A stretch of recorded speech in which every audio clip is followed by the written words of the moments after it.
Naik haji ya? Ya, ini kan impian seumur hidup ya buat jutaan muslim di Indonesia. Tapi, kita semua tahu, ada satu rintangan besar. Antreannya itu loh. Kita ngomongin nunggu belasan bahkan puluhan tahun. Waktu yang rasanya panjang banget untuk sebuah mimpi suci. Mungkin ada yang lagi nonton juga merasakan hal yang sama. Rasanya impian itu dari depan mata, tapi kok ya kehalang sama waktu yang seolah-olah nggak ada ujungnya. Perasaan frustrasi, gelisah, terus bertanya-tanya, kapan ya giliran saya? Itu nyata banget, dan kita paham sekali rasanya.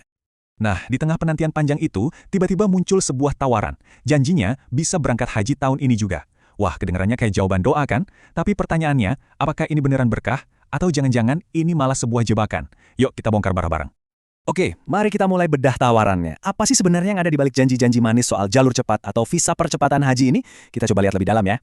Sering banget tawaran-tawaran ini modusnya pakai yang namanya haji dakhili. Nah, ini kata kuncinya. Perlu diingat baik-baik, haji dakhili itu pakai visa domestik Arab Saudi. Jadi bukan visa haji internasional yang semestinya dipegang jemaah dari Indonesia. Dari sini aja udah kelihatan kan bedanya. Aturannya itu sebetulnya super jelas. Haji dakhili ini cuma sah buat dua kelompok, warga negara Saudi sendiri atau para pekerja asing yang punya izin tinggal resmi atau iqomah di sana. Artinya apa? Kalau Anda warga negara Indonesia yang tinggalnya di Indonesia, jalur ini sama sekali bukan buat Anda. Jadi tawaran apapun yang datang itu udah pasti ilegal. Titik. Dan ini bukan cuma soal melanggar hukum negara loh. Coba kita dengar perspektif dari Ustadz Firanda Andirja yang wah tajam banget. Istilah visa percepatan itu katanya cuma nama keren aja yang dibikin setan buat nutupin praktek aslinya, korupsi. Jadi ini bukan cuma pelanggaran administrasi, tapi udah masuk ke masalah moral dan spiritual yang serius. Mungkin Anda pernah lihat ya di media sosial ada yang pamer testimoni sukses berangkat lewat jalur ini. Tapi jangan gampang percaya. Untuk satu cerita sukses yang mereka pamerin, bisa jadi ada ratusan kisah tragis yang mereka sembunyiin. Cerita orang-orang yang ketipu, duitnya ludes, ditangkap, dan impian hajinya hancur berantakan. Sekarang, kita geser sedikit ya. Mari kita lihat apa aja konsekuensi nyatanya kalau nekat ngambil jalan pintas ini. Karena risikonya ini bukan main-main. Ini pertaruhan yang harganya mahal banyak. Coba lihat angka ini, 50.000 rial Saudi. Kalau kita rupiahkan sekarang, itu bisa lebih dari 200 juta rupiah. Gila kan? Itu denda maksimal yang bisa dijatuhkan. Ini bukan sekedar kena tilang, tapi sanksi finansial yang bisa langsung menghanguskan seluruh tabungan haji Anda. Jadi, risikonya itu berantai. Coba kita urutkan. Pertama, Anda bisa ditangkap dan ditahan.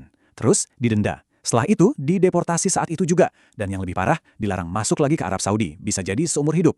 Uang yang udah Anda bayar, anggap aja hangus. Dan yang paling menyakitkan dari semuanya, impian suci Anda buat berhaji gagal total. Oke, sekarang kita masuk ke bagian yang lebih dalam lagi. Lebih dari sekedar urusan hukum dan denda. Ini pertanyaan tentang inti dari ibadah itu sendiri. Apakah jalan pintas yang melanggar aturan ini masih bisa disebut ibadah? Atau jangan-jangan malah sebaliknya? Ustadz Firanda Andirja kasih sebuah perumpamaan yang kena banget. Coba bayangin deh, Anda udah sabar banget antre haji puluhan tahun. Tiba-tiba jatah Anda diserobot gitu aja, terus dijual ke orang lain, cuma karena dia punya duit lebih. Pasti marah kan? Nah, persis seperti itulah yang terjadi waktu seseorang ngambil jalur ilegal ini.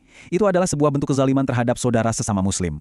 Jadi disinilah pertentangannya. Di satu sisi, marketingnya bilang ini cara cepat buat beribadah. Tapi kalau kita lihat dari kacamata agama, kenyataannya adalah tindakan ini zolim, status hukumnya syubhat alias meragukan, dan yang paling jelas, ini sama aja dengan mengambil hak orang lain yang sudah sabar menunggu gilirannya.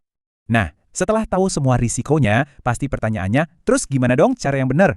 Tenang, ada kok jalan yang aman, legal, dan insya Allah penuh berkah. Mari kita lihat, ada 3 jalur resmi yang sudah disediakan. Ini dia, cuma ada 3 jalur ini yang sah. Pertama, haji reguler, ini yang antriannya resmi dari pemerintah. Kedua, ada haji khusus atau ONH+, antriannya lebih cepat, pakai kuota pemerintah juga tapi lewat travel berizin. Dan yang ketiga, haji furoda. Nah, ini visa undangan langsung dari Arab Saudi, jadi nggak pakai kuota negara. Tapi ada kuncinya, visa ini wajib harus kudu diurus lewat travel haji khusus atau PIHK yang resmi terdaftar di Kemenak. Di luar 3 ini, sudah bisa dipastikan ilegal. Alhamdulillah, Tamam Tours and Travel telah mendapatkan izin resmi dari Kementerian Agama Republik Indonesia untuk menyelenggarakan ibadah haji dan umroh. Pada akhirnya, semuanya kembali ke pertanyaan ini. Setelah kita tahu semua risikonya, risiko hukum, finansial, dan yang paling penting, risiko spiritual, apakah sebuah jalan pintas itu sepadan?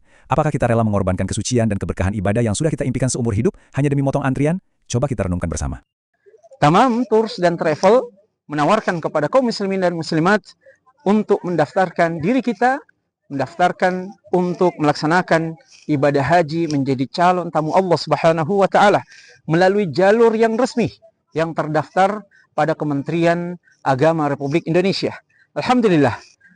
Tamam Tours dan Travel ini telah berkhidmah untuk para hujjaj, untuk mereka-mereka yang melaksanakan ibadah haji. Alhamdulillah, mereka telah merasakan begitu banyak manfaat dalam perjalanan ibadah hajinya bersama Tamam Tours and Travel ini.